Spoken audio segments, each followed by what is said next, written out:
ഇസ്ലാമിക സമൂഹത്തെ നശിപ്പിക്കാൻ ആർക്കാണടാ കഴിയുക? കാരണം എന്തെന്നറിയുമോ? അന അവ്വലുഹാ, ഇതിന്റെ തുടക്കക്കാരൻ ഞാനാണ്. വൽ മഹ്ദി വസ്തുഹാ, ഇതിന്റെ മധ്യത്ത് നിൽക്കുന്നത് ഇമാം മഹ്ദിയാണ്. വഈസാ ആഖിറുഹാ, ഇതിന്റെ അവസാനത്ത് നിൽക്കുന്നത് റൂഹുല്ലാഹി ഈസയാണ്.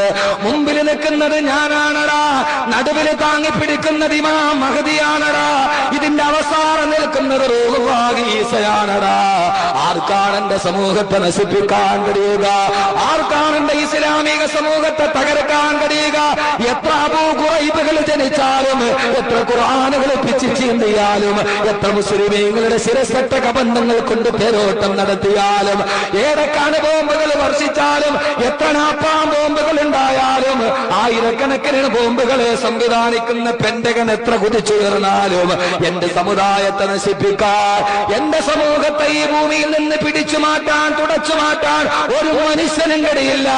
കാരണം ഇതിന്റെ തുടക്കത്തിൽ നിൽക്കുന്നത് ഞാനല്ലയോ, മദ്യം താങ്ങുന്നത് മഹ്ദിയല്ലയോ, അവസാനം നിൽക്കുന്നത് റൂഹുല്ലാഹി ഈസയല്ലയോ എന്ന ആദരവായ പ്രവാചകൻ നബി മുഹമ്മദ് മുസ്തഫ.